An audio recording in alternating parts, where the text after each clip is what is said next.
कोई पुण्य पिछले जन्म का। हमारा पूर्व का कोई पुण्य होता है तो हम भजन में जाते हैं, पूर्व का हमारा कोई पुण्य होता है तो हम शिव मंदिर तक जाते हैं, कोई पूर्व का हमारा पुण्य होता है तो हम भगवान की भक्ति करते हैं, कोई पूर्व का हमारा पुण्य होता है तो हम भगवान का मंत्र जाप करते हैं, कोई पूर्व का हमारा पुण्य होता है तो हम भगवान का कोई कथा, कोई सत्संग, कोई भजन करा पाते हैं। और हमारे पूर्व का कोई पाप प्रबल होता है तो हमारे घर में जो धन आता है वो गलत मार्ग पर जाता है, गलत जगह पर जाता है, कहीं वेश्यावृत्ति में जाएगा, कहीं जुए में जाएगा, कहीं मांसाहार में जाएगा, कहीं गलत जगह पर वो धन जाना प्रारंभ हो जाएगा। जिस दिन अपने घर में आया हुआ धन शिव महापुराण की कथा में लग जाए, जिस दिन अपने घर में आया हुआ धन कहीं किसी के भूखे के भोजन में लग जाए, जिस दिन हमारे घर में आया धन किसी बच्चे की शिक्षा में लग जाए, जिस दिन हमारे घर में आया धन किसी की चिकित्सा में लग जाए, और किसी को भूखे को भोजन हो जाए, प्यासे को पानी हो जाए, या कहीं मंदिर का निर्माण हो जाए, या कहीं हम शिव महापुराण की कथा करा सकें, तो समझ लेना कि तुम्हारे घर में आया हुआ धन शुद्ध धन है जो परमात्मा ने अपने काम में दिया। श्रेष्ठ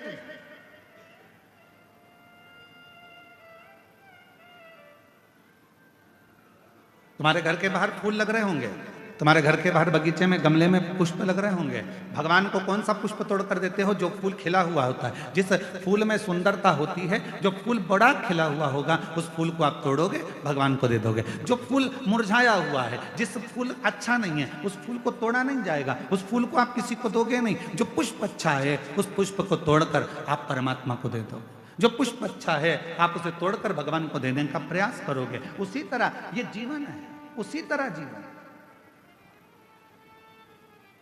परमात्मा ने कहीं कृपा कर कर, भगवान ने कहीं दया कर कर, भगवान ने कहीं करुणा कर कर, यदि अच्छा दिया है, अच्छा ले रहा है, परमात्मा उसको स्वीकार कर रहा है, तो भगवान को धन्यवाद देना कि आज हमारे धन की पहचान हो गई कि भगवान तूने हमें अच्छा धन दिया तो हमारे बच्चे हमारे कहने पर चल रहे हैं।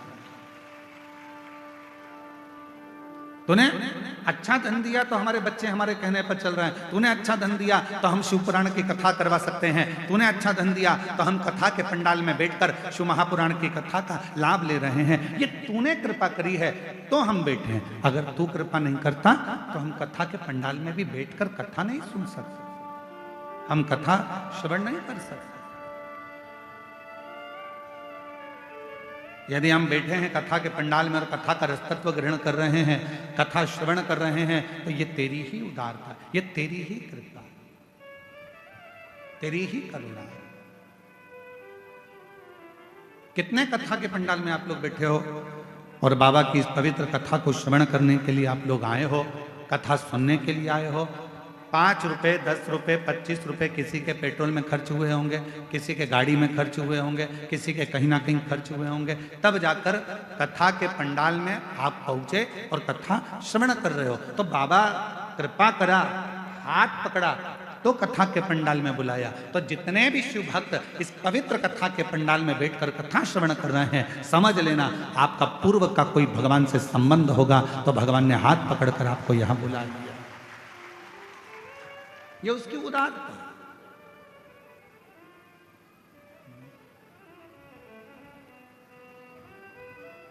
ये उसकी कृपा है, ये उसकी करुणा, ये उसकी दया है। और जब वो कृपा करता है, जब वो दया करता है, जब वो करुणा करता है, जब वो करुणा की दृष्टि करता है, तो जीवन का एक सुख, जीवन का एक आनंद हमारी जिंदगी में अपने आप समाहित होता चले जाता है, अपने आप आता चले जाता है। देवराज ब्राह्मण के घर में जन्म लेकर भी ब्राह्मण कर्म नहीं कर पाया था। जरूरी नहीं है कि ब्राह्मण के घर में जन्म होगा तो ही हम संसार सागर से मुक्त हो पाएंगे। जरूरी नहीं कि हम वैश्य के घर में जन्मेंगे तो ही धनपति बन पाएंगे। जरूरी नहीं कि हम क्षत्रिय के घर में जन्मे तो हम वीरता को प्राप्त कर पाएंगे। जरूरी नहीं कि हम शूद्र के घर में जन्मे तो ही सेवा कर पाएंगे। जरूरी नहीं।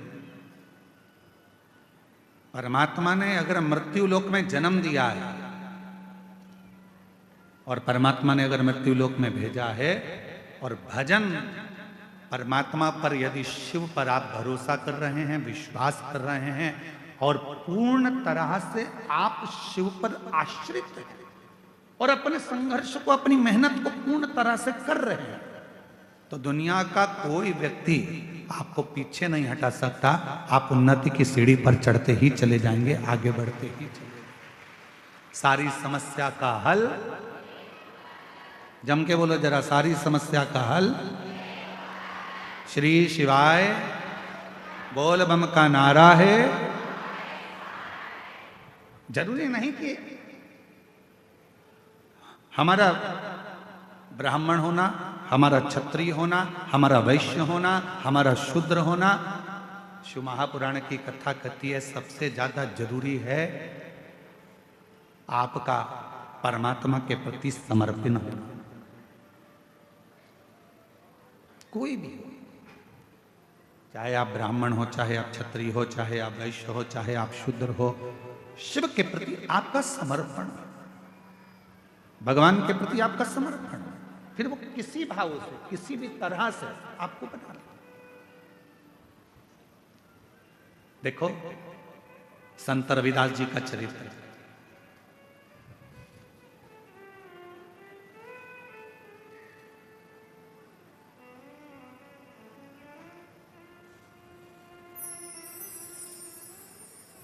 संत रविदास जी के चरित्र को देखिएगा।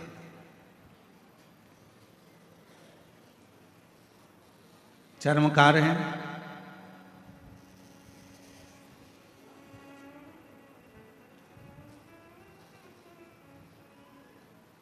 मीराबाई के गुरु हैं। कितनी श्रद्धा, कितना विश्वास संत श्री रविदास जी के हृदय में था।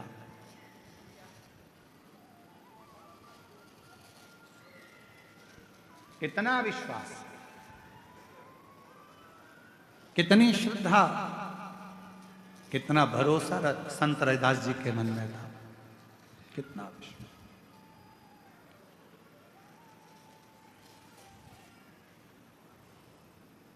मीराबाई ने आकर हाथ जोड़कर कहा संत रविदास जी से, महाराज जी, गुरुदेव, ओ गुरुदेव, बोलो मीरा। गुरुदेव, सारे बड़े बड़े संतों का आश्रम गंगा जी के तट पर बना हुआ है, मेरा भी मन कर रहा है आपका एक बढ़िया आश्रम, आपकी बढ़िया कुटिया, बहुत सुंदर सी आपकी एक कुटिया मैं गंगा जी के घाट पर बनवा दूं। गंगा जी के घाट पर बनवा दूं, बहुत जोरदार कुटिया गंगा के घाट पर बना दूं। संत रविदास जी ने मुस्कुराकर कहा कि मैं गंगा के घाट पर क्यों जाऊं? क्यों?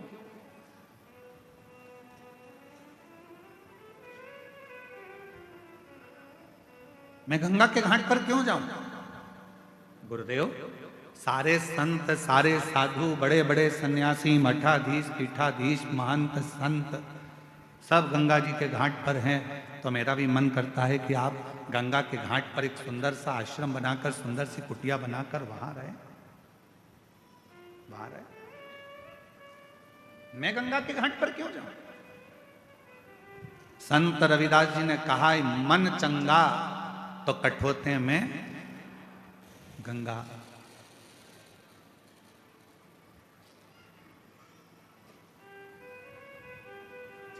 इस पार्किंग हो रही है, थोड़ा चिड़चिड़ चिड़चिड़, इधर आके सुनो, यहां पर आके। मन चंगा तो कठोते में गंगा।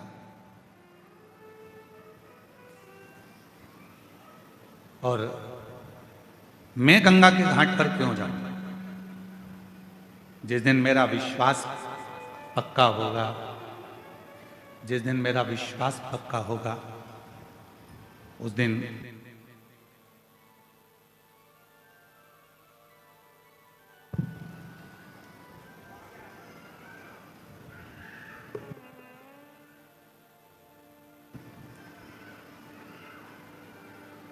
जिस दिन मेरा विश्वास पक्का होगा, जिस दिन मेरा भरोसा दृढ़ होगा उस दिन निश्चित है कि मुझे माँ गंगा के घाट पर जाने की जरूरत नहीं पड़ेगी।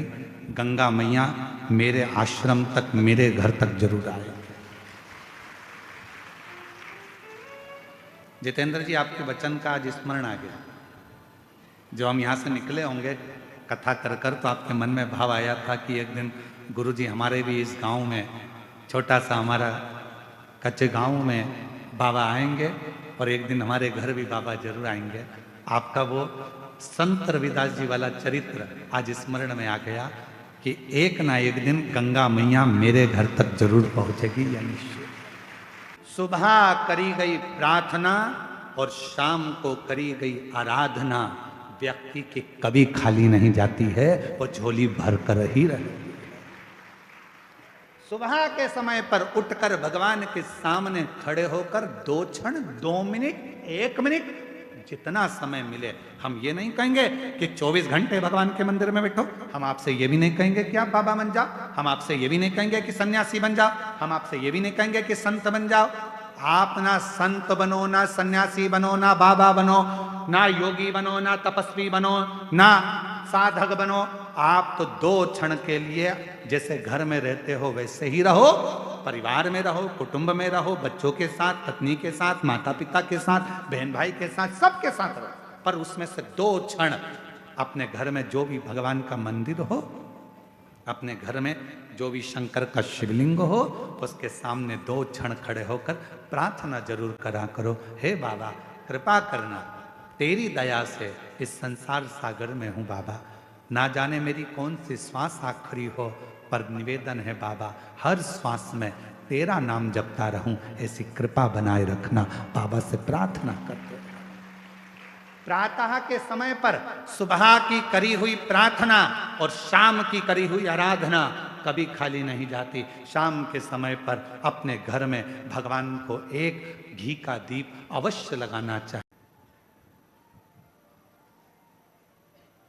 एक दिन पर स्त्री के चक्कर में पड़ गए। ध्यान देना, पराया धन और पराई नारी, पराया धन और पराई नारी एक दिन बर्बाद कर कर ही रहते हैं। पराया धन भी बर्बाद कर देगा और पराई स्त्री। कभी बाबा से प्रार्थना करना कि हमारी जिंदगी में कभी ऐसा समय मत लाना कि कोई पर स्त्री हमारे सम्मुख में, हमारे जीवन में ऐसा समय मत लाकर रख देना कि पराया धन हमारे सम्मुख नहीं। बाबा भगवान भोलेनाथ जी से कहना कि ऐसी कृपा करना मेरे शंकर, ऐसी करुणा करना मेरे भोले बाबा। अगर मुझे देना तो मेरी किस्मत का देना, जो मेरे ललाट पर लिखा हो, ऐसे भाग्य का देना जो सतमार्ग में लगे, अच्छी जगह लगे, अच्छे कर्म में लगे। ऐसा धन मत दे देना जो ले जाए न डॉक्टर में लगाओ, न इसमें लगाओ, न उसमें लगाओ, गलत गलत जगह पर धन लगता रहे। कहीं कोर्ट में लग रहा, कचहरी में लग रहा, थाने में लग रहा, कहीं हॉस्पिटल में लग रहा। ऐसा धन, ये धन नहीं चाहिए, ऐसा धन नहीं चाहिए। कोर्ट में लग रहा है, कचहरी में लग रहा है, थाने में लग रहा है, हॉस्पिटल में लग रहा है, पड़े हुए हैं, इलाज पे इलाज चल रहा है, कहीं ये धन वहां यहां ना जाने कहां कहां। ना ना ना बाबा, अगर तू देना तो ऐसा धन देना कि वो कहीं लगे। तो जैसे आज जायसवाल परिवार शिव महापुराण की कथा करवा रहा है, ऐसा धन देना कि हमारे भी जीवन में एक कथा हो। ऐसी देना, तू मना नहीं पर सत्कर्म कर, अच्छा दे। प्रार्थना, कई लोग कहते हैं क्या सुबह की प्रार्थना और शाम की आराधना क्या जीवन बदल देती है? बदलती है, जरूर बदलती है। बस याद रखो, प्रातः के समय पर प्रार्थना करो, बाबा को नमन कर कर, निवेदन कर कर, एक लोटा जल समर्पित कर। और जैसे जैसे प्रदोष काल आए, शाम का समय, सूरज ढलने का समय हो, प्रदोष काल का समय हो, प्रदोष काल का समय हो, और हल्का हल्का सूरज डूब रहा हो, अंधेरा थोड़ा थोड़ा छा रहा हो, और उस समय पर जब हम बाबा को दीप लगाकर आराधना करते हैं, उसकी स्तुति करते हैं, श्री शिवाय नमस्तुभ्यं, श्री शिवाय नमस्तुभ्यं, श्री शिवाय नमस्तुभ्यं, श्री शिवाय नमस्तुभ्यं। जब हम आराधना करते हैं, साधना करते हैं, तो वो समय का प्रदोष काल का दीप, प्रदोष काल की आराधना, प्रदोष काल की साधना और प्रदोष काल में परमात्मा का लिया गया नाम हमारे करोड़ों करोड़ों करोड़ों करोड़ों पुण्य को प्रबल कर देता है और हमारे पाप को छिन्न कर देता है। हमारे पाप को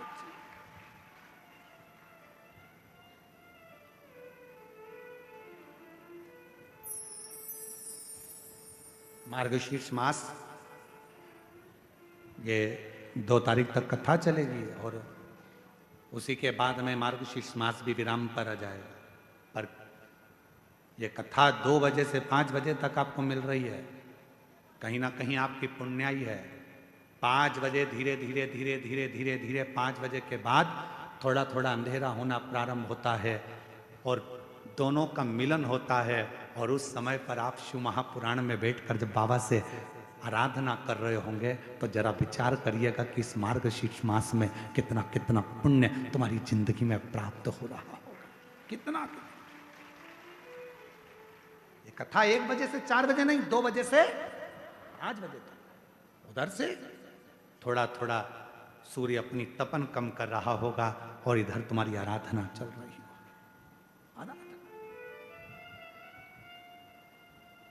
और जब आप कथा पूरी श्रवण कर कर, आरती कर कर, भूमि को नमन कर कर, वहां की मिट्टी को अपने मस्तक पर लगाकर, हृदय को लगाकर जब बाबा से प्रार्थना कर कर जाओगे, नित्य है कि प्रदोष समय की ये आनंदमय पल आपकी जिंदगी को बदल कर रख देंगे और आपको संपदावान बना।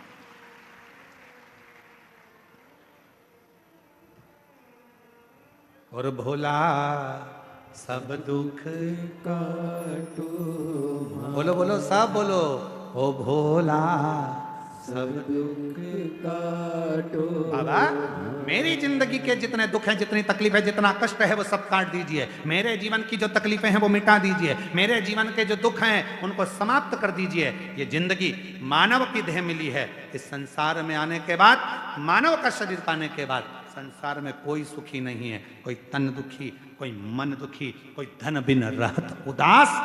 तुलसी या संसार में सुखी राम का दास। इस संसार में एक सुखी है जो परमात्मा का भजन कर रहा हो। बाकी के तो कोई तन से तकलीफ में, कोई मन से, कोई धन से। ये कष्ट तो चलते ही रहते, ये तकलीफें तो चलेंगी, ये कष्ट तो चलेगा। पर आप अपनी जिंदगी को संवारे कैसे, आप अपने जीवन को श्रेष्ठमय कैसे बनाए, आप अपने जीवन को आनंदमय कैसे बनाए, ये तो सब चलेगा।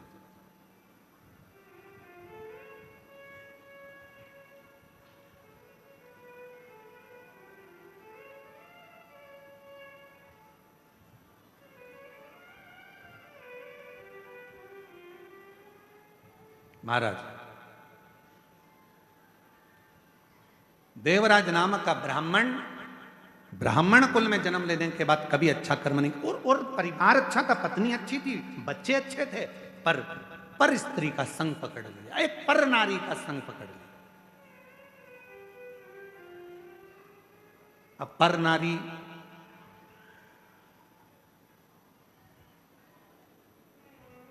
तुम्हारी सुंदरता पर आसक्त नहीं हुई, पर नारी तुम्हारी सुंदरता पर आसक्त नहीं हुई है। पर नारी यदि आसक्त हुई है तो तुम्हारे वैभव पर, तुम्हारे धन पर, इससे मुझे ये मिल जाएगा, इससे मैं गाड़ी ले लूंगी, इससे मैं जेवर बनवा लूंगी, इससे मैं ज्वेलरी ले लूंगी, इससे मैं आभूषण ले लूंगी, इससे मैं प्लाट ले लूंगी, इससे मैं धन ले लूंगी, इससे मैं बैलेंस डलवाऊंगा, इससे मैं ये करूंगी। वो धन को लेने के लिए, संपदा को लेने के लिए। निवेदन, श्रेष्ठ नहीं।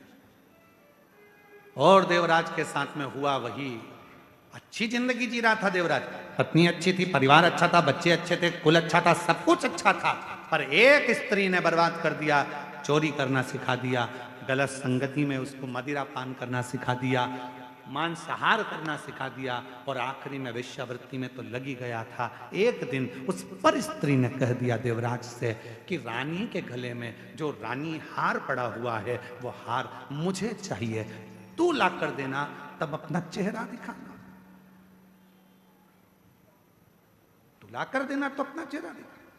उस स्त्री के जाल में, उस स्त्री के जाल के अंदर देवराज ब्राह्मण ऐसा फंस चुका था कि गया, वो देवराज ऐसा फंसा बैठा था कि रानी के महल में जाकर वो हार को चुराने के लिए गया, हार को चुरा।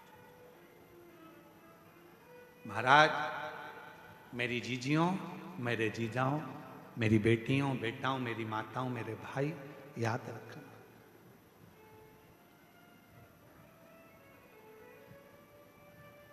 रिमोट अपने हाथ में रखो। टीवी का रिमोट दूसरे के हाथ में होगा तो वो चैनल चेंज करता रहेगा। टीवी तुम देख रहे हो तो रिमोट भी, बोलो जम के, अपने हाथ में रखो, नहीं तो वो जो देखना होगा वो देखेगा। बच्चों के हाथ में रिमोट आ गया तो कार्टून लगाएंगे,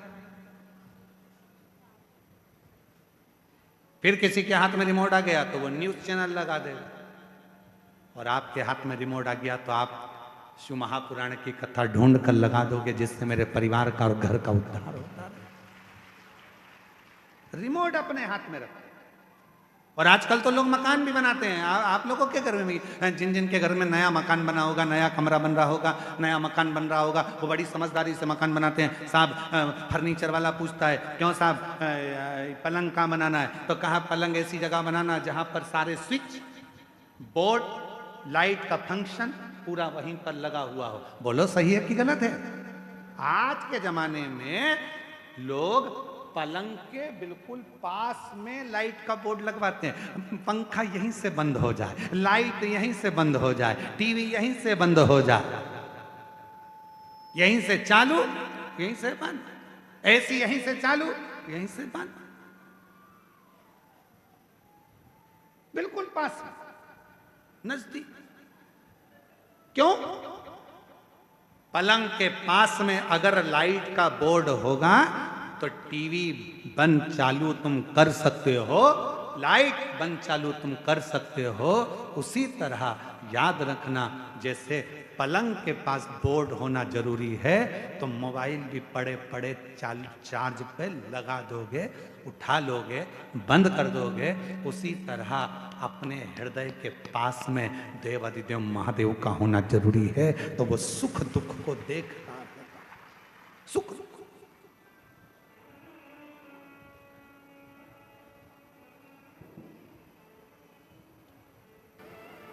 देवराज रानी के हार को चुरा कर लाया, शरीर में ताप पड़ने लगा, चोरी के धन को लेकर भगवान शंकर के मंदिर में पहुंच गए। शाम का समय था। कई लोगों के मन में आता है कि प्रार्थना और आराधना का जो समय होता है, उस समय पर भूलवश भी यदि कोई व्यक्ति भगवान के मंदिर तक, शिवालय तक, कथा तक पहुंच जाता है तो निश्चित है उसका फल उसको प्राप्त होता ही। और वही हुआ। पहुंच गए। वो देवराज ब्राह्मण जो चोरी का धन लेकर चला था, वो लेकर वो शिवालय तक पहुंच गया। शरीर में ताप था, बुखार आ रहा था, ठंड लग रही शरीर में, ताप पड़ रहा। धन लेकर पहुंचा, बैठा था शिवालय में। वहां एक कोई बुजुर्ग ब्राह्मण शिव जी की पवित्र कथा का वाचन कर रहा था। शिव कथा चलती। शिव महापुराण की कथा में वर्णन किया गया है महत्तम में, अगर कोई भूल से भी शंकर की कथा तक पहुंच जाता है, भूलवश भी किसी को छोड़ने गया, लेने गया, भूलवश भी यदि शिव महापुराण की कथा तक यदि वो पहुंच जाता है, शिव महापुराण की कथा कहती है उसके दरवाजे पर पहुंचकर शिव उसका उद्धार कर देते हैं, उसका कल्याण कर देते हैं। भूलवश। और मैंने तेरे ही भरोसे भोले तेरे ही भरोसे हवा बिच उड़ती जावांगी बाबा डोर तो छड़ी ना में कटी जावांगी। कई लोग कहते हैं गुरुजी हमारा बुरा वक्त आया तो हमारे रिश्तेदारों ने साथ छोड़ दिया, रिश्तेदार बदल गए, हमारा थोड़ा सा व्यापार डाउन गया गुरुजी, हमारे परिवार के लोग बदल गए। अच्छा आपसे पूछें, जरा उत्तर देना कांकेर वालों, सब लोग, बुरा वक्त आया तो रिश्तेदार बदल गए, बोलो बदले कि नहीं बदले? बुरा वक्त आया तो अपने बदल गए, बदले कि नहीं बदले? जब रिश्तेदार बदल गए, घर के लोग बदल गए, तो थोड़ा समय का इंतजार करो, बुरा वक्त भी जरूर बदलेगा, ये निश्चित है। बुरे वक्त में जब रिश्तेदार बदल जाते हैं, बुरे वक्त में जब अपने बदल जाते हैं, बुरे वक्त में जब सगे बदल जाते हैं, तो थोड़ा सा इंतजार करना, शिव जी को एक लोटा जल चढ़ाते रहना, बुरा वक्त भी एक दिन जरूर बदल कर ही रहेगा, होगा। अभी लोग ताना देते हैं, गाली देते हैं, तेरा पति ऐसा, तेरी पत्नी ऐसी, तेरा रिश्ते ऐसे, तेरे नाते ऐसे, बताओ तेरे पति ने यह कर दिया, तेरी पत्नी ने यह कर दिया, तेरे बेटे ने यह कर दिया, तेरे बेटी ने यह कर दिया, तेरे रिश्तेदार ने, लोग ताने देते हैं, रिश्तेदार भी ताने देते हैं, कुटुंब भी ताने देते हैं। एक समय ऐसा आएगा सब बुरे होंगे तो भी तेरे आगे भी लोग हाथ जोड़कर खड़े होंगे, जब शंकर करुणा करेंगे, जब शिव कृपा, जब शिव दया, और तेरी कृपा का क्या है भरोसा, कब किस पर हो जाए जरा सी हम पर कर दो। होता है, समय बदलता है, ऐसा समय बदलता है कि लोगों के समझ में नहीं आता कि इस समय का हो क्या रहा, हो क्या, ये बदल कैसे, कैसे बदल?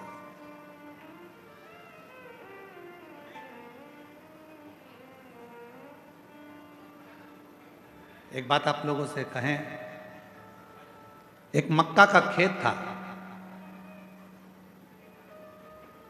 मक्का लग रही थी,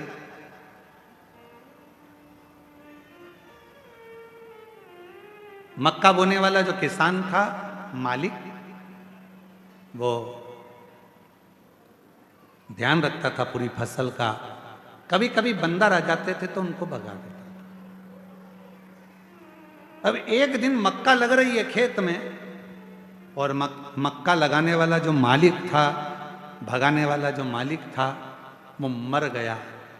सारे बंदरों को मालूम पड़ गया कि वो मालिक मर गया। बंदर सारे खुश हो गए, मालिक मर गया, खूब मक्का खाओ, खूब खेत मचाओ, खूब खेत बर्बाद करो। उसी में एक चतुर बंदर बैठा था, उसने कहा अब मचा कर और खाकर करोगे क्या? आज तो मचा लोगे, खा लोगे, पर उस खेत को बोने वाला, फसल लगाने वाला ही, फसल लगाने वाला ही जब मर गया तो आने वाले साल में न मक्का लगेगी न खेत बुआएगा, तो फिर मक्का कहाँ से खाओगे, कहाँ से? बुरा सोचने वाले सोचते रहते, अच्छा हो गया इसके साथ ऐसा हो गया, अच्छा हुआ इसके साथ ऐसा हो गया। अरे शिव महापुराण की कथा कहती है, जब हमारा कोई सनातन धर्म को धारण करने वाला, हमारे सनातन को कोई आगे बढ़ाने वाला जब सनातन को आगे बढ़ा रहा हो, तो सबको एकजुट होकर खड़े होना चाहिए, जिससे हमारा सनातन धर्म मजबूत हो सके। सनातन धर्म मजबूत हो सके। महाराज कौन सा है?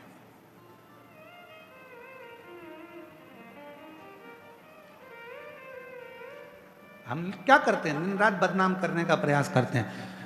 जरा सा अपने मन का काम नहीं हुआ तो हमने बदनाम करना प्रारंभ कर दिया। हमारे दिल की बात पूरी नहीं हुई तो हमने बदनाम करना प्रारंभ कर दिया। ना ना, शिव कथा कहती है ना, शिव तत्व को जानिए, शंकर को पहचानिए। देवराज आराधना के समय पर शिव पुराण के शब्द उसके कानों में पड़ गए और देवराज बेलपत्र के वृक्ष के नीचे प्राणों को त्याग दिया। स्वयं देवाधिदेव महादेव उसको नंदी पर लेकर गए और भगवान शंकर उसे नंदी पर बिठाकर लेकर जाते हैं और बड़े भाव से, आनंद से नंदी पर बिठाकर मेरे शंकर भगवान उसको कैलाश धाम तक लेकर जाते। आगे चरित्र आया है सुंदर। एक बिंदुक नाम का ब्राह्मण और उसकी धर्मपत्नी का नाम चंचुला था। महाराज शंभु शरण पड़ी मांगो घड़ी रे घड़ी, दुख काटो दया करी दर्शन आपो।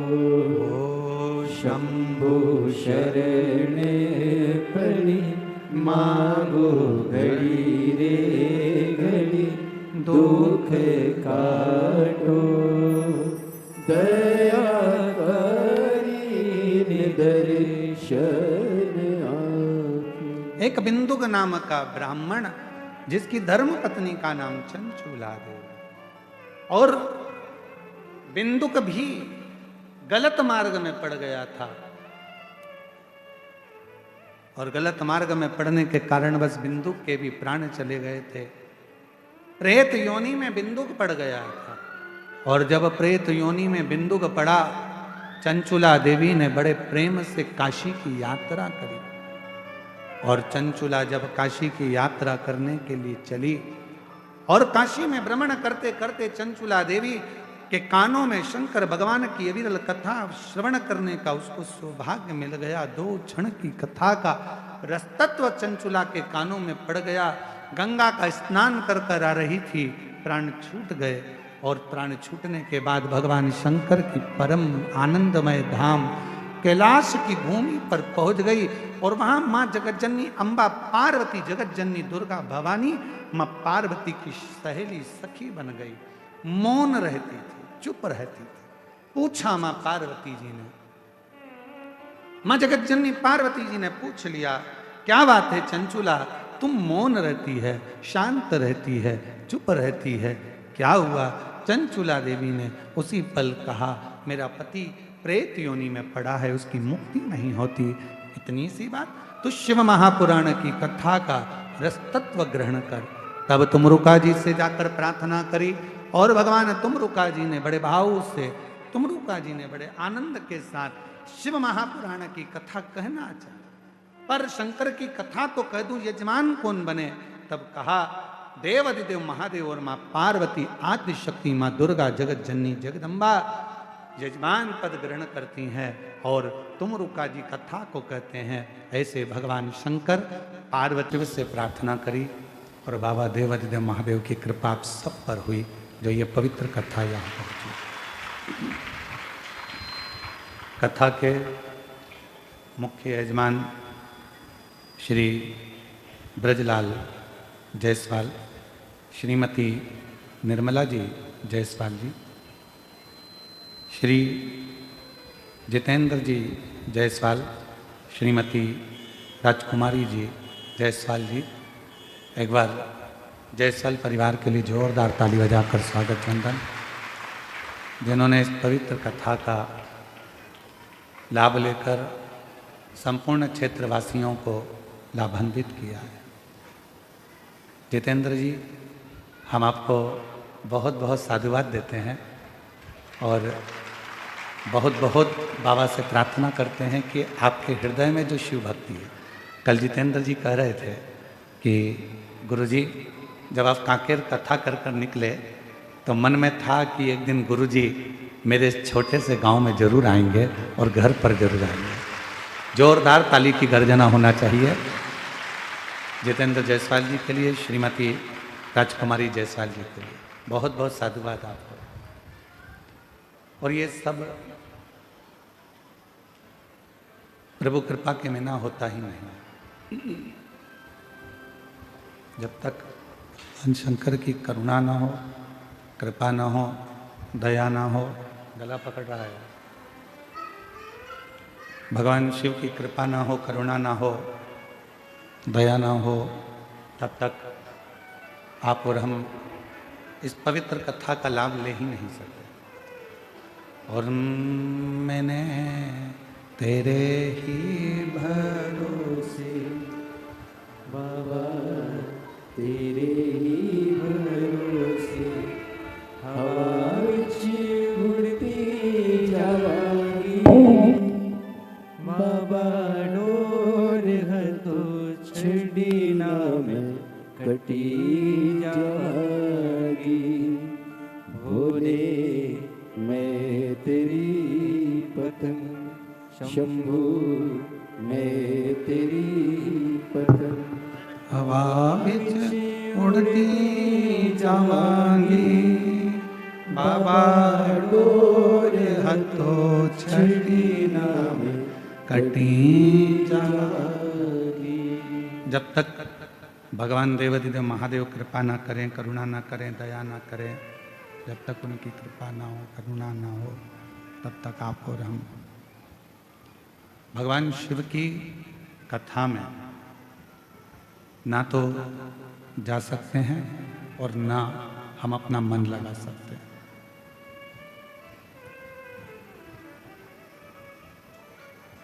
अभी हमें जितेंद्र जी के पुत्र आर्यन जी हमको लेके आ रहे थे, तो हम उनसे पूछ रहे थे कि बाबू ये बताओ कि क्या करते हो? तो आर्यन बाबू बता रहे थे कि गुरुजी जो पिताजी का कार्य है हम वही संभालते हैं। हमने कहा कितने भाई हो? तो कहा हम दो हैं, प्रियांशु और आर्यन, एक हमारी बहन। हमने कहा तुम्हारा पूरा परिवार ऐसा लग रहा है कि एक शंकर, पार्वती, गणेश, कार्तिकेय और अशोक सुंदरी पूरे मिलकर पूरे हो।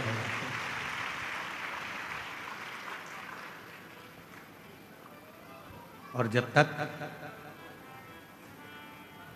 हृदय ना कहे, मन ना कहे, तब तक हम शिव भक्ति को प्राप्त नहीं कर सकते।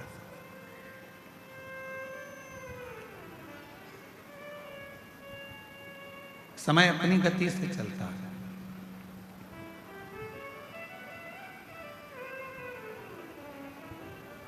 और आप अपनी गति से चलते हैं।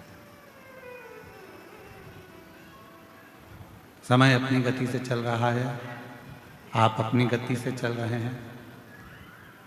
ये दोनों का चलना बहुत जरूरी है। समय का चलना भी जरूरी है और अपना चलना भी जरूरी है।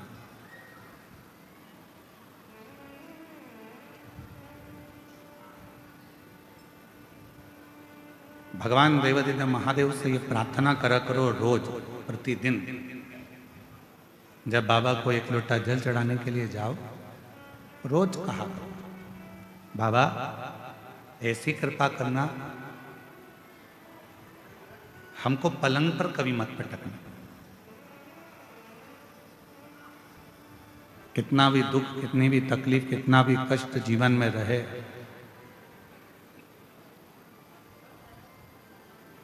पर तू हमको पलंग पर ले जाकर मत पटकना। चलाते रहना, तेरी शरणागति तक बुलाते रहना, तेरा भजन कराते रहना।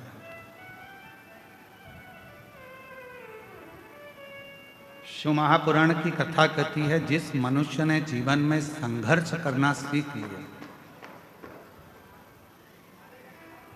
जिस मानव ने जीवन में थोड़ा संघर्ष करना प्रारंभ कर दिया, थोड़ा प्रयत्न करना प्रारंभ कर दिया, थोड़ा संघर्ष करना प्रारंभ कर दिया, उसने अपनी जिंदगी में सब कुछ पा लिया। और जो संघर्ष करना बंद कर दे, जो प्रयास ही ना करे, ऐसे कई लोग हैं संसार में जो ये सोचते हैं कि बस कहीं से हमको धन मिल जाए, कहीं से हमको प्राप्ति हो जाए, कहीं से हमको ऐसा मिल जाए जिससे हमारा भरण पोषण हो जाए और हमें कुछ करना ना पड़े। मेरी जीजियों, मेरे जीजाओं, मेरी बेटियों, बेटाओं, मेरी माताओं, मेरे भाई, मेरे बुजुर्ग माता पिता, इस बात का स्मरण रखिए।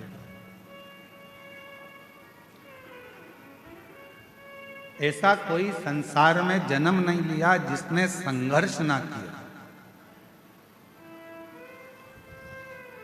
और ऐसा कोई संसार में जन्मा नहीं कि बिना संघर्ष के उसको सब कुछ मिल गया।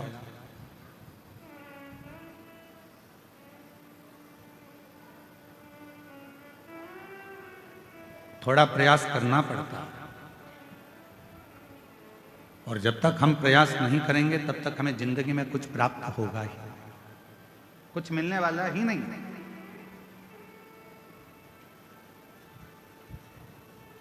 अच्छा एक बात बताओ, जितने बैठे हो, गोली जल्दी असर करती है कि इंजेक्शन जल्दी असर करता है? जम के बोलो जल्दी से, आवाज नहीं आ रही है। इंजेक्शन। अब लगा कि कांकेर जिले वाले बोल रहे हैं। अगर कांकेर वाले चुप बैठ जाएंगे तो फिर तो पूरा छत्तीसगढ़ ही हिल जाएगा। एक ही जिला सबसे भारी है, छत्तीसगढ़िया सबले बढ़िया, पर उसमें भी कांकेर।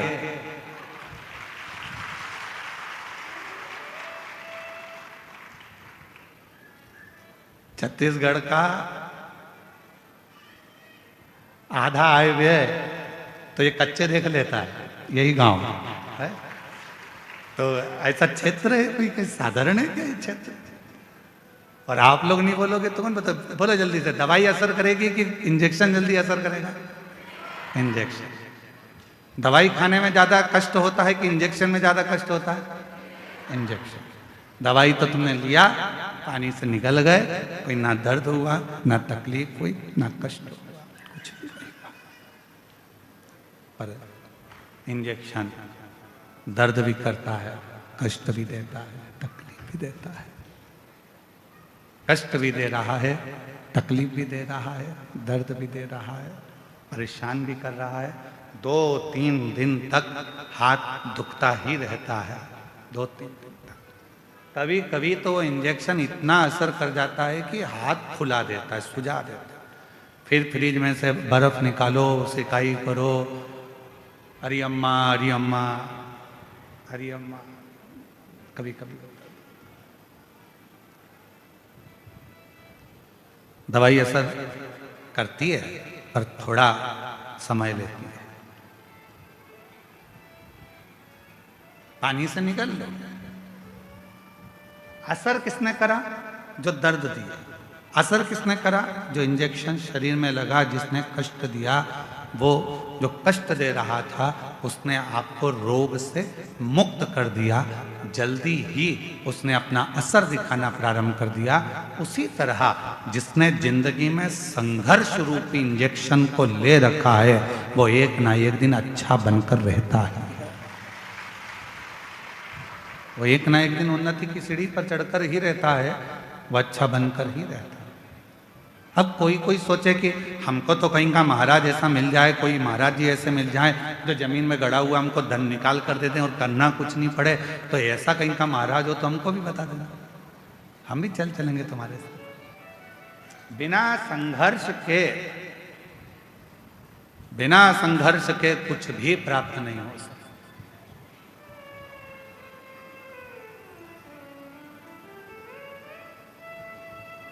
हम जब यहाँ आ रहे थे जितेंद्र जी, तो कई लोग कह रहे थे यहाँ क्षेत्र माइंस का है तो 2 बजे से लेकर 2:30 बजे के बीच में यहाँ ब्लास्टिंग होती है। हमने कहा टाइम अच्छा पकड़ा है उन्होंने और हमने। उनका भी ब्लास्टिंग का टाइम है और हमारा भी ब्लास्टिंग का टाइम है। टाइम अच्छा गुजरा है। बस दोनों में एक ही अंतर है, जब वहां ब्लास्टिंग होती है तो दूर हट जाओ, और यहां ब्लास्टिंग होती है तो जरा करीब में आ जाओ। दोनों में एक अंतर।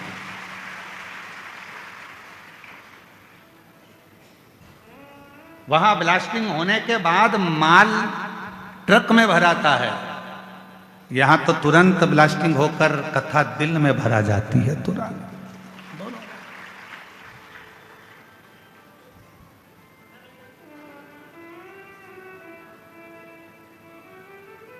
अब आज से तुम भी कह सकते हो हम भी माइंस के मालिक हैं, आज से तुम भी बोल सकते हो कि हम भी माइंस वाले हैं। बस अंतर इतना है कि वो माइंस का मालिक कोई भी हो, पर शिव महापुराण रूपी माइंस के मालिक तो हम ही हैं।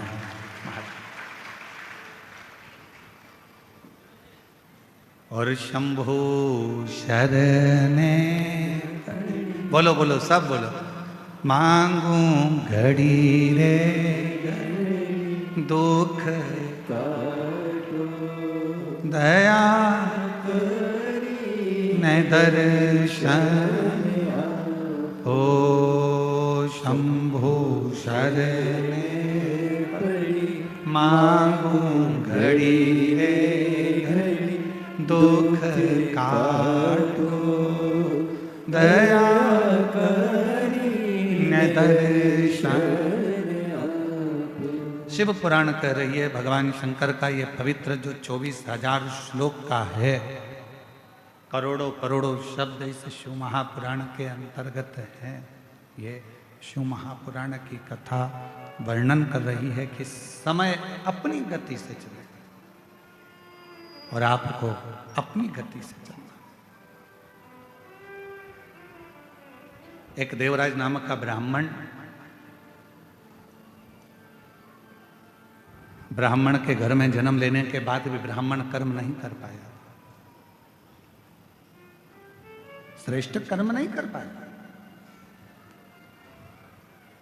जरूरी नहीं है कि आपके पास में बहुत सारा धन होगा तो आप दान कर सकोगे, आपके पास में बहुत सारी संपदा होगी तो आप दान कर सकोगे,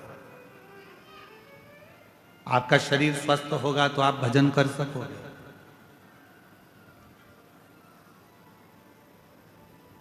कांकेर क्षेत्र में भी ना जाने कितने करोड़पति कितने अरबपति पड़े होंगे, कितनों के पास में धन होगा। इस क्षेत्र में भी ना जाने कितने कितने धनपति होंगे, कितने कितने अरबपति होंगे, कितनों के पास धन होगा। क्या सबके भाग्य में, सबके ललाट पर ये शिव महापुराण की कथा लिखी है? जितेंद्र जी, हम आपको बहुत बहुत साधुवाद देते हैं कि भगवान ने आपके भाग्य में आपकी धर्मपत्नी को भी, हम धर्मपत्नी को भी आपको धन्यवाद देते हैं, श्रीमती राजकुमारी जी को भी, कि कहीं आपके मायके का पुण्य होगा और जितेंद्र जी आपके माता पिता और उनके माता पिता का कोई पुण्य होगा जो 71 पीढ़ी को तारने के लिए ये शिव महापुराण की कथा आपके भाग्य में, आपके ललाट पर कोई पुण्य पिछले जन्म में। हमारा पूर्व का कोई पुण्य होता है तो हम भजन में जाते हैं, पूर्व का हमारा कोई पुण्य होता है तो हम शिव मंदिर तक जाते हैं, कोई पूर्व का हमारा पुण्य होता है तो हम भगवान की भक्ति करते हैं, कोई पूर्व का हमारा पुण्य होता है तो हम भगवान का मंत्र जाप करते हैं, कोई पूर्व का हमारा पुण्य होता है तो हम भगवान का कोई कथा, कोई सत्संग, कोई भजन करा पाते हैं। और हमारे पूर्व का कोई पाप प्रबल होता है तो हमारे घर में जो धन आता है वो गलत मार्ग पर जाता है, गलत जगह पर जाता है, कहीं वेश्यावृत्ति में जाएगा, कहीं जुए में जाएगा, कहीं मांसाहार में जाएगा, कहीं गलत जगह पर वो धन जाना प्रारंभ हो जाएगा। जिस दिन अपने घर में आया हुआ धन शिव महापुराण की कथा में लग जाए, जिस दिन अपने घर में आया हुआ धन कहीं किसी के भूखे के भोजन में लग जाए, जिस दिन हमारे घर में आया धन किसी बच्चे की शिक्षा में लग जाए, जिस दिन हमारे घर में आया धन किसी की चिकित्सा में लग जाए, और किसी को भूखे को भोजन हो जाए, प्यासे को पानी हो जाए, या कहीं मंदिर का निर्माण हो जाए, या कहीं हम शिव महापुराण की कथा करा सकें, तो समझ लेना कि तुम्हारे घर में आया हुआ धन शुद्ध धन है जो परमात्मा ने अपने काम में दिया। श्रेष्ठ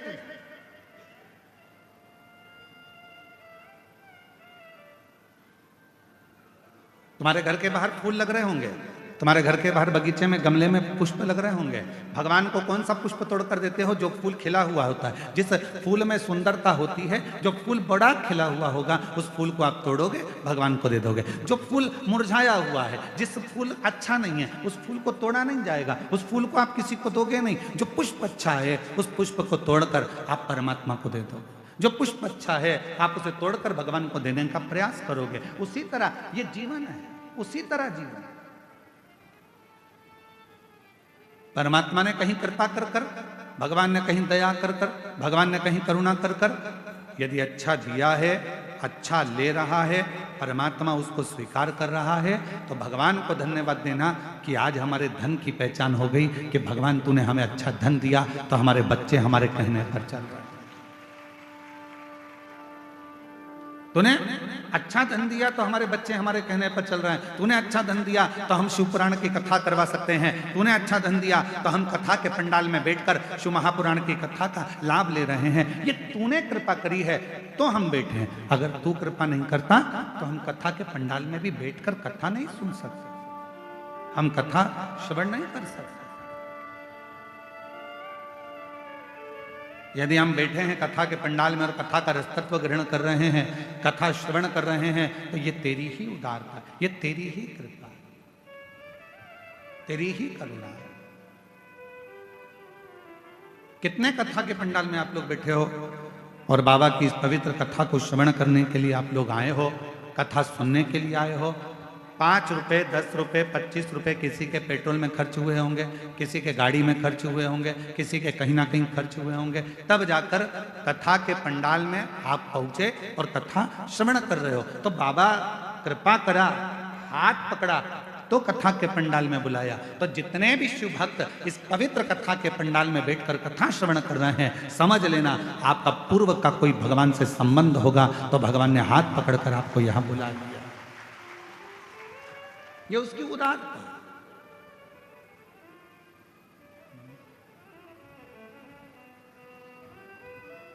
ये उसकी कृपा है, ये उसकी करुणा, ये उसकी दया है।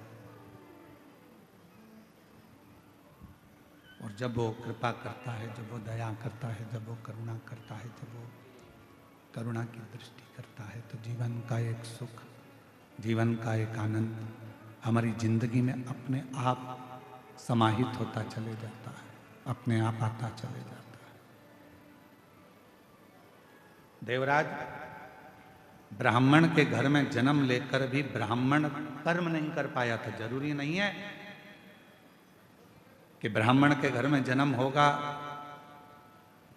तो ही हम संसार सागर से मुक्त हो पाएंगे। जरूरी नहीं कि हम वैश्य के घर में जन्मेंगे तो ही धनपति बन पाएंगे। जरूरी नहीं कि हम क्षत्रिय के घर में जन्मे तो हम वीरता को प्राप्त कर पाएंगे।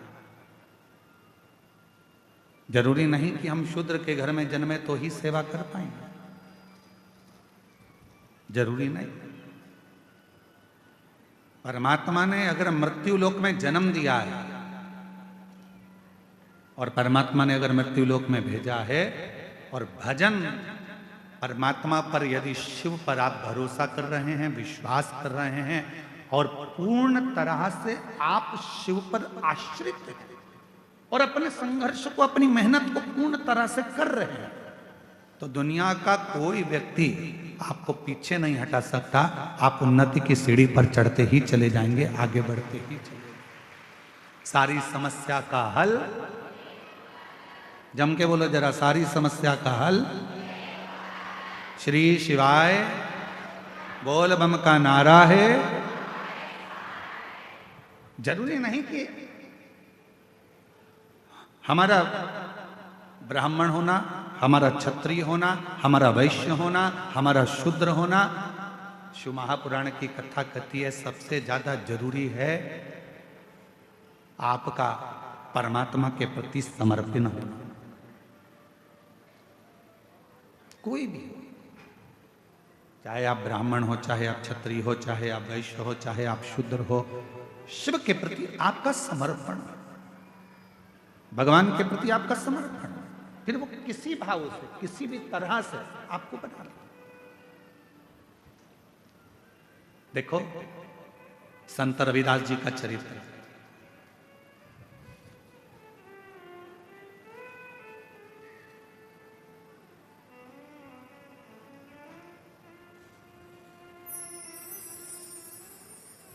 संत रविदास जी के चरित्र को देखिएगा।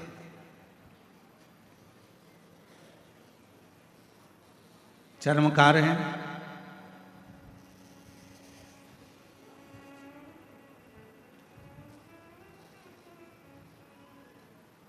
मीराबाई के गुरु हैं। कितनी श्रद्धा, कितना विश्वास संत श्री रविदास जी के हृदय में था।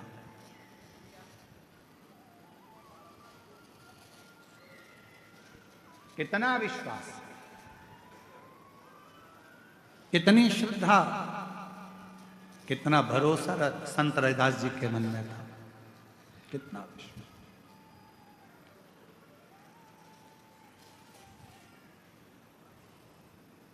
मीराबाई ने आकर हाथ जोड़कर कहा संत रविदास जी से, महाराज जी, गुरुदेव, ओ गुरुदेव, बोलो मीरा। गुरुदेव, सारे बड़े बड़े संतों का आश्रम गंगा जी के तट पर बना हुआ है, मेरा भी मन कर रहा है आपका एक बढ़िया आश्रम, आपकी बढ़िया कुटिया, बहुत सुंदर सी आपकी एक कुटिया मैं गंगा जी के घाट पर बनवा दूं। गंगा जी के घाट पर बनवा दूं, बहुत जोरदार कुटिया गंगा के घाट पर बना दूं। संत रविदास जी ने मुस्कुराकर कहा कि मैं गंगा के घाट पर क्यों जाऊं? क्यों?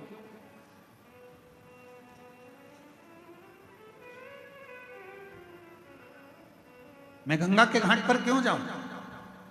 गुरुदेव, सारे संत, सारे साधु, बड़े बड़े सन्यासी, मठाधीश, पीठाधीश, महंत, संत सब गंगा जी के घाट पर हैं, तो मेरा भी मन करता है कि आप गंगा के घाट पर एक सुंदर सा आश्रम बनाकर, सुंदर सी कुटिया बनाकर वहां रहे,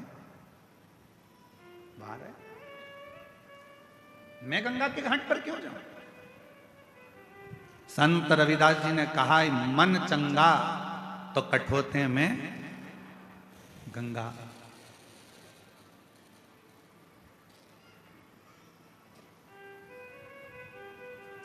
स्पर्किंग हो रही है, थोड़ा चिड़चिड़ चिड़चिड़, थोड़ा इधर आके सुनो, यहां पर आके।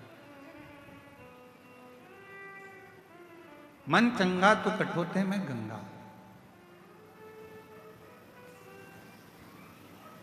और मैं गंगा के घाट पर क्यों जाऊं?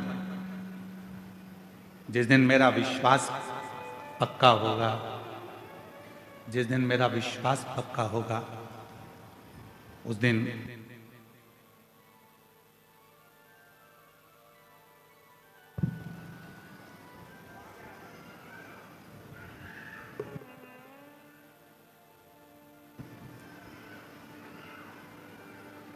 जिस दिन मेरा विश्वास पक्का होगा, जिस दिन मेरा भरोसा दृढ़ होगा, उस दिन निश्चित है कि मुझे मां गंगा के घाट पर जाने की जरूरत नहीं पड़ेगी।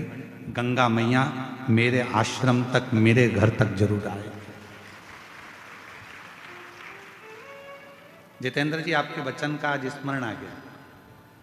जो हम यहां से निकले होंगे कथा कर कर, तो आपके मन में भाव आया था कि एक दिन गुरुजी हमारे भी इस गांव में, छोटा सा हमारा कच्चे गांव में बाबा आएंगे, और एक दिन हमारे घर भी बाबा जरूर आएंगे।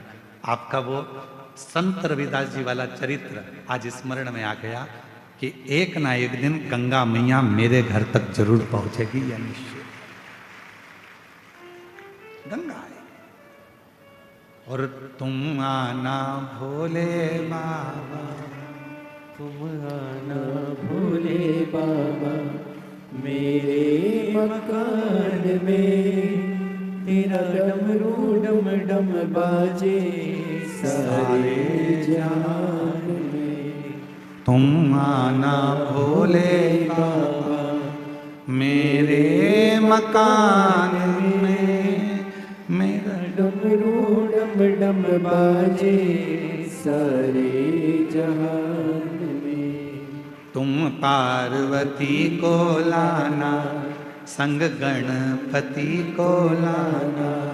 तुम पार्वती को लाना, संग गणपति को लाना।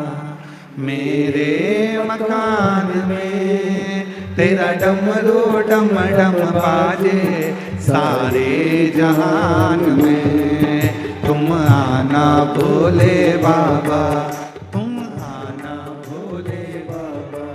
मेरे मकान में तेरा डमरू डम डम बाजे सारे जहान में। पीछे वाले भी दोनों हाथों से।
तुम राम जी को लाना, तुम राम जी को लाना, संग सीता जी को लाना, संग सीता जी को लाना। मेरे मकान में तेरा डमरू डम डम बाजे सारे जहान में। तुम आना भोले बाबा, तुम आना भोले बाबा। मेरे मकान में तेरा डमरू डम डम बाजे सारे जहान में।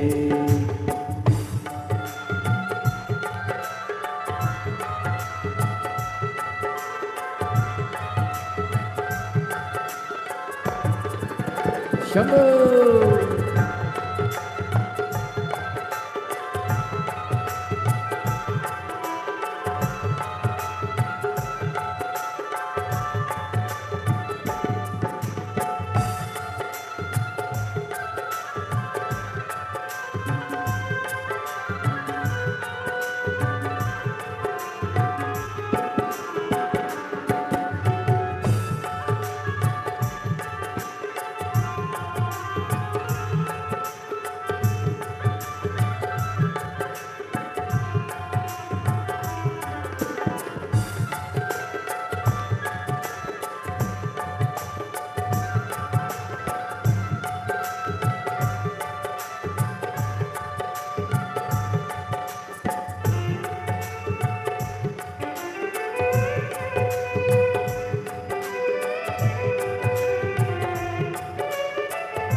जी को लाना, तुम ब्रह्मा जी को लाना, संग ब्रह्माणी को लाना, संग ब्रह्माणी को लाना, तुम विष्णु जी को लाना, तुम विष्णु जी को लाना, संग लक्ष्मी जी को लाना, संग लक्ष्मी जी को लाना।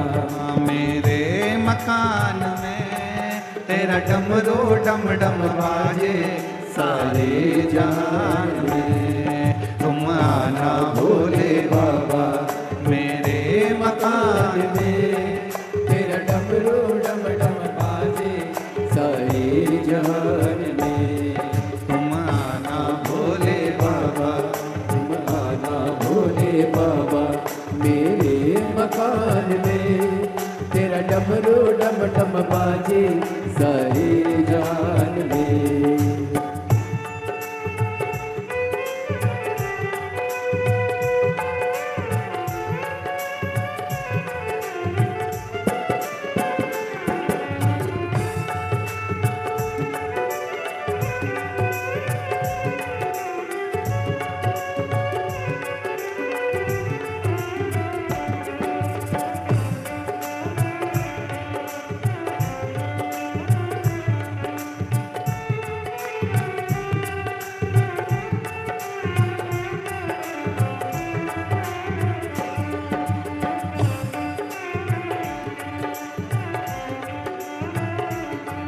तुम कान्हा जी को लाना मेरे मकान में, तेरा डमरू डम डम बाजे सारे जहान में, तुम आना भोले बाबा मेरे मकान में, तेरा डमरू डम डम बाजे सारे जहान में, तुम आना भोले बाबा मेरे मकान में, तेरा डमरू डम डम बाजे सारे जहान में, तुम आना भोले बाबा मेरे मकान मकान में, तेरा डमरू डम डम बाजे सारे जहान में। हार महादेव हर। अपने स्थान पर बैठकर बाबा देवादिदेव महादेव से आज मार्गशीर्ष मास की चंपा षष्ठी है। बाबा से अपने मन की बात भावों के साथ हृदय से प्रार्थना करिए, विनय करिए, निवेदन करिए, विनती करिए। बड़ी दूर दूर से आप लोग आए हैं, बाबा को अपने मन का भाव कहिए, हृदय से प्रार्थना करिए। इस प्रार्थना को करने के लिए पूरी दुनिया के लोग जब भी अपने नज़दीक में शिव महापुराण की कथा होती है तो वहाँ पहुंचकर अपने मन का भाव करते हैं। और आप लोग तो धन्य हैं जो ये ग्राम आरी डोंगरी कच्चे जिला कांकेर छत्तीसगढ़ की इस पवित्र धरा पर ये बाबा से प्रार्थना करने का सौभाग्य मिला। साथ में बोलिएगा, आपकी आवाज़ व्यासपीठ तक आए, व्यासपीठ और आपकी आवाज़ मिलकर देवादिदेव महादेव तक पहुँचे। हृदय से बाबा को प्रार्थना करें।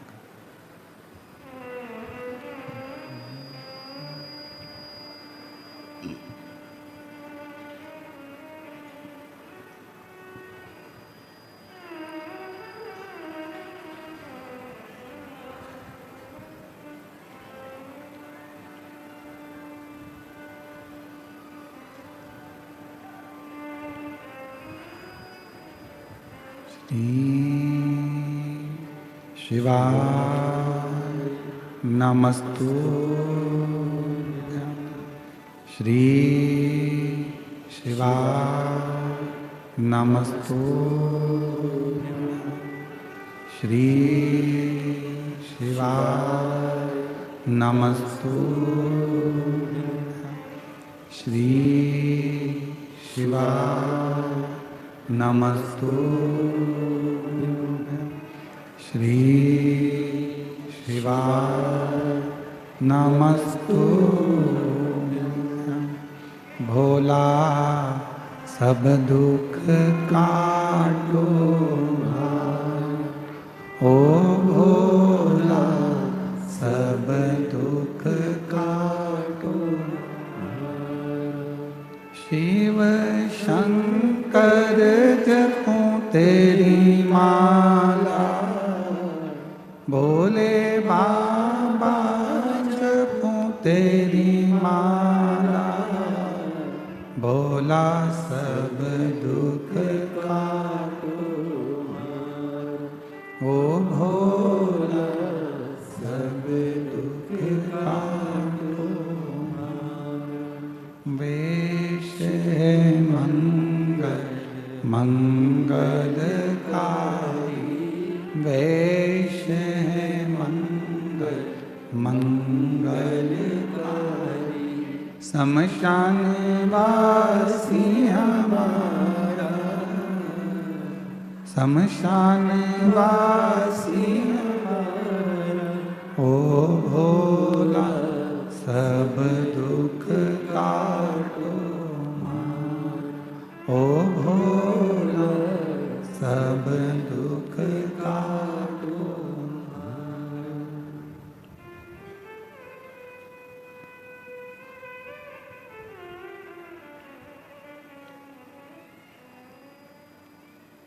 बाबा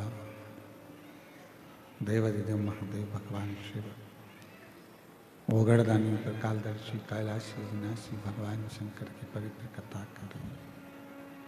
शिव महापुराण की कथा वर्णन कर रही है, शिव कथा कर रही है।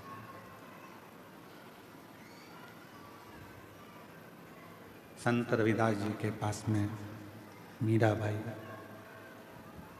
हाथ जोड़कर कहती है, बाबा सबका महल, सबकी कुटिया, सबका आश्रम गंगा जी के घाट पर बना हुआ है। मेरा मन करता है कि बाबा ने मुझे धन दिया है तो मैं भी आपका आश्रम, आपकी कुटिया, आपका एक भवन गंगा के घाट पर बना दूं। मीरा नहीं। जिस दिन हमारा विश्वास दृढ़ हो जाता है, जिस दिन हमारा भरोसा प्रबल हो जाता है, उस दिन परमात्मा खुद चलकर हमारे दरवाजे तक जरूर पहुंचता है। ये शिव महापुराण की कथा है।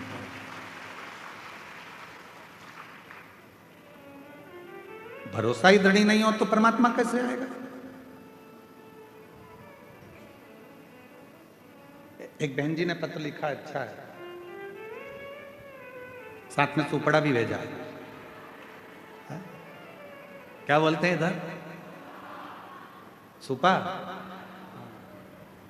हमारे उधर ऐसा कहते हैं, जब वो दूल्हा जाता है ना तो उसकी माता ऐसा पल्लू में रखकर ऐसा ऐसा कुछ करती है, परछन है। पर वही लड़का जब छोटा रहता है और माँ जब फटका देती है ना तो लड़के को सामने से हटा देती है, हट जा, अरे हट जा। तो लड़का पूछता, माँ क्यों? दहेज नहीं आएगा इसलिए। जयसवाल जी, हमारे इधर थोड़ा सा इसका बड़ा महत्व है, तो मुझे इनने भी भेजा है। वो पत्र अच्छा है। मेरा नाम कामनी सिन्हा है, पति का नाम श्री जितेंद्र सिन्हा है, ठेल काबोड़ जिला कांकेर की निवासी हैं। कहीं बैठी हो? आप ही हैं? लिया दोनों बच्चों को, लिया। गुरुजी सादर प्रणाम। मेरा नाम कामिनी सिन्हा, पति श्री जितेंद्र सिन्हा, ग्राम ठेल काबोड़ जिला कांकेर छत्तीसगढ़ से आई हैं। गुरुदेव, मेरी 2 बेटियां थी। पहली बेटी 13 साल की, दूसरी बेटी 10 साल की। लड़का